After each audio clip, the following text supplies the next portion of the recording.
On September 23rd, 2024, the Rules Committee for the Magic the Gathering format Commander announced a change to the list of banned cards for said format that has sent ripples of discussion throughout the MTG community.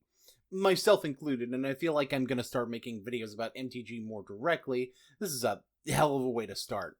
So, first I need to explain the Commander format to some degree. This is a 100 card singleton format, meaning every card, with certain exceptions, the most common of which being basic lands, is limited to one copy per deck, and you choose a legendary creature to be your commander, which sits outside the game for you to cast whenever you want, but whose color identity serves as a hard limitation on what cards you can include in your deck.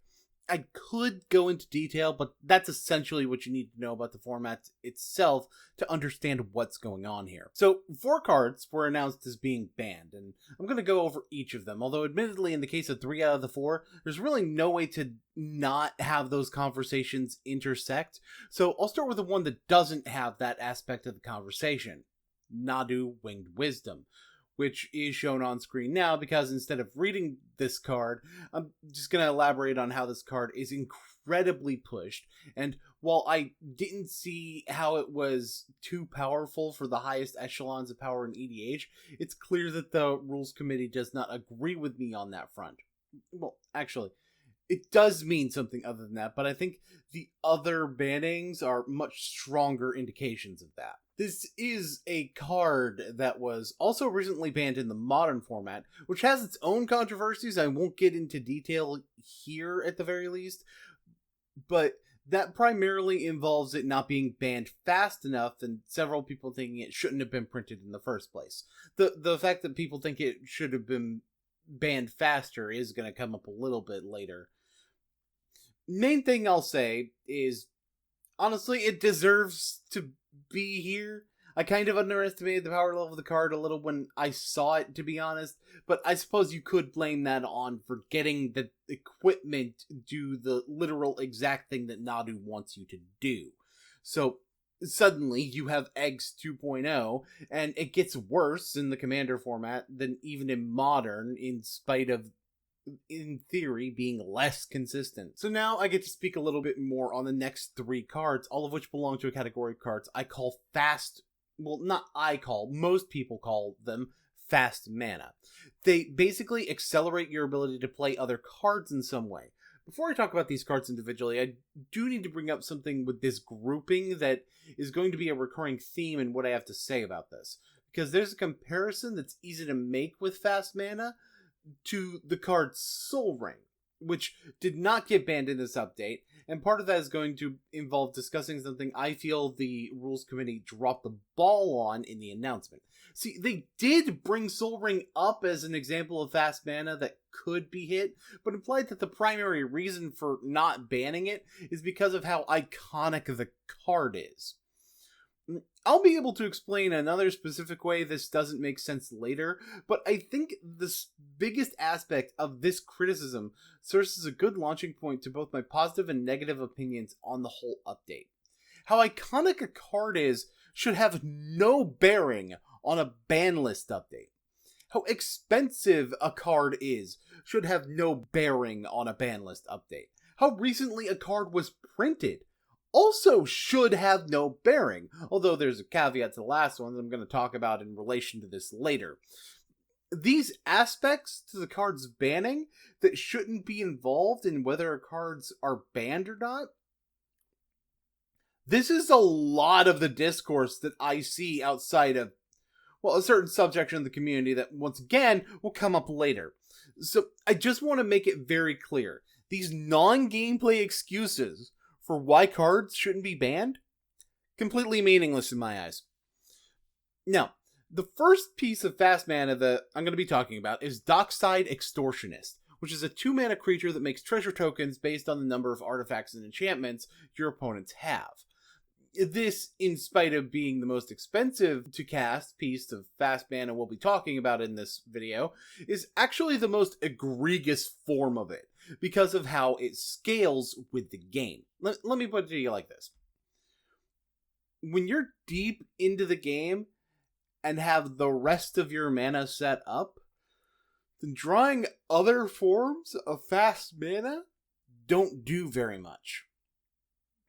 Having a couple of extra mana matters less when you're already got access to 8, but the probability of being able to play these cards when you're still building up your resources is really good. On the other hand, because Dockside scales based on how much of the game has been played, in most cases, there are decks that don't play a lot of artifacts and enchantments that you could be up again that wouldn't really contribute to that, but anyway, in most cases, then it scales with the game, and that 2 extra mana on turn 8 can instead be 8 extra mana on turn 8, which is a lot more meaningful of a jump.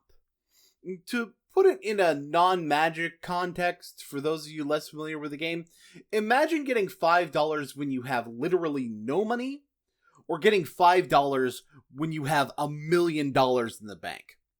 Sure, money is money, but the $5 is a lot more meaningful to your situation when it's a higher percentage of what you already have. The scaling is the reason that this makes a ton of sense, because this is more like, I'm going to ask you how much money you have, and then give you an amount of money that matches with how much you have. And to be honest, I do feel like Dockside being banned has probably been coming for a long time. Next, I want to navigate to the opposite end of that spectrum from Dockside. It's still a sprint of mana that, while you get to choose when that mana gets used, is still temporary in the sense that you get it once and then never again once you spend it. And that's the way that Jeweled Lotus is similar to Dockside.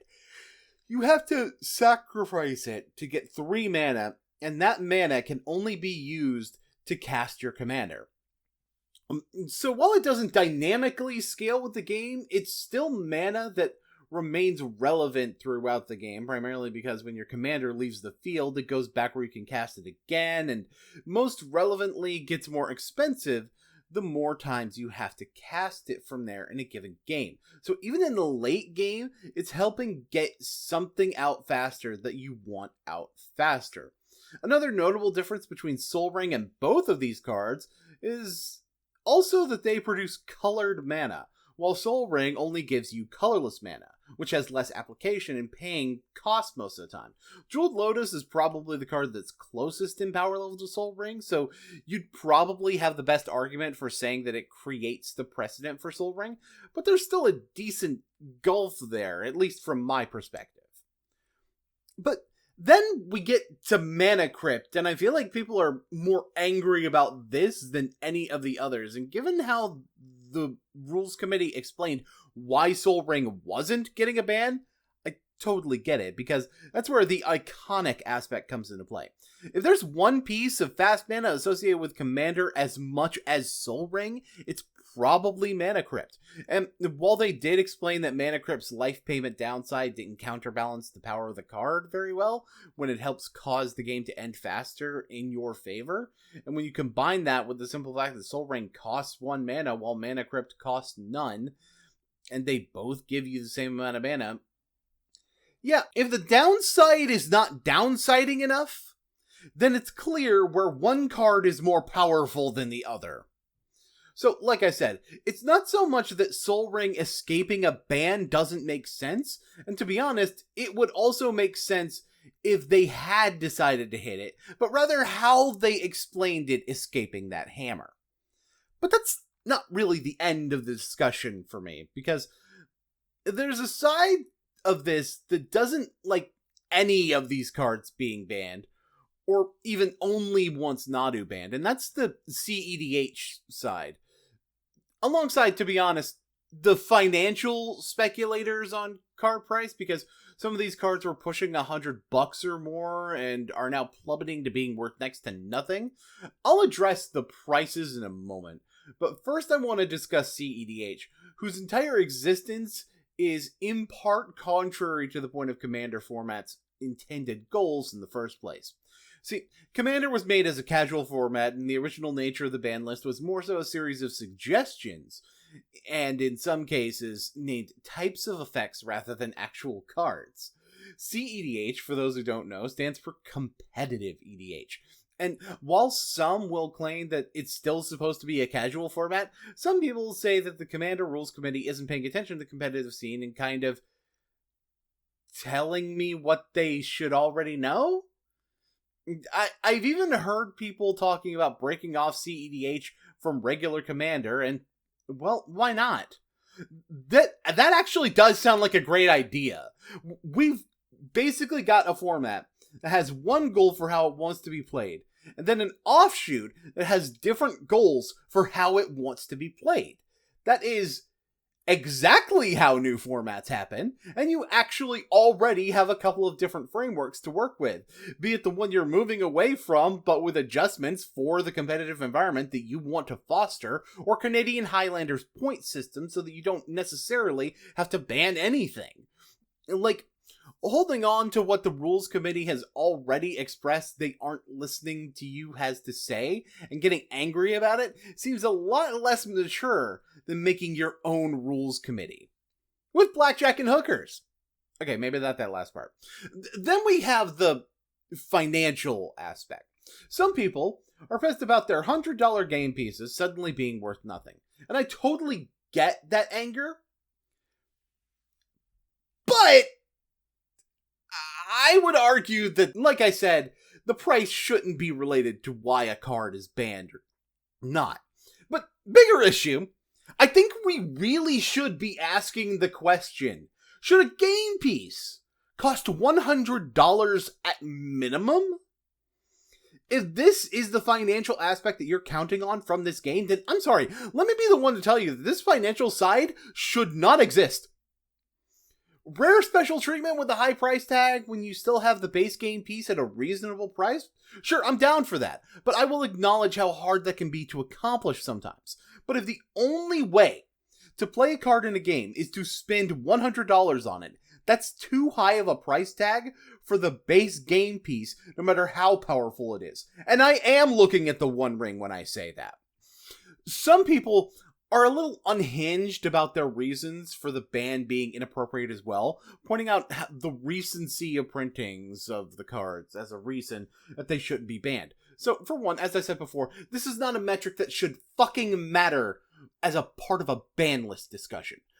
But this is an especially shit take along these lines, because I get to bring up Nadu again.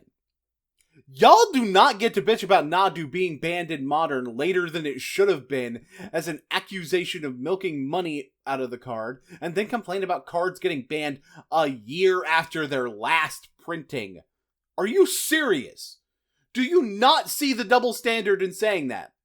On top of the fact that the Rules Committee, by the way, isn't even run by Wizards, so what cards the company wants to sell are not a concern of the people deciding the bans, even from a business perspective. You can't just call for one card to get banned quickly if they think it's a problem, and then call it a conspiracy when another card is banned quickly just because you like the card that was banned quickly. Some people will use the justification that high power level commander should be allowed to exist, and you're right on that front. But I can't help but think of other cards on the ban list when you say that. Because by the same logic, there's cards like Black Lotus that you have to start considering unnecessarily of a ban because nobody should bring them to a mid-power game, but they fit right in with a high-power game. And while that might be an extreme example, it displays my point pretty well. There's a line between high power and busted levels of power, and part of that involves drawing a line where Rule Zero conversations should be considered the default for if a card should be allowed to be played or not. And really what the debate comes down to is people not agreeing that line belongs here in particular, which is generally going to happen anytime something gets banned. I was originally going to have a whole paragraph here about how I honestly do respect that other people don't agree with me about these bans being fine and how discussion on the matter should remain respectful as well, but it bothered me that I felt the need to say that for a card game. I do hope you at least understood what I had to say, even if you don't agree with it. And hey, if you want to speak more on it, my comment section is open. Hit the like, share this around. If people are receptive to me just blabbing on without playing somebody else's video in the middle of it, then you'll probably get to see this more often. So if it's something you want more of from me, best way to show me that is to engage. I'm bad at outros. Peace.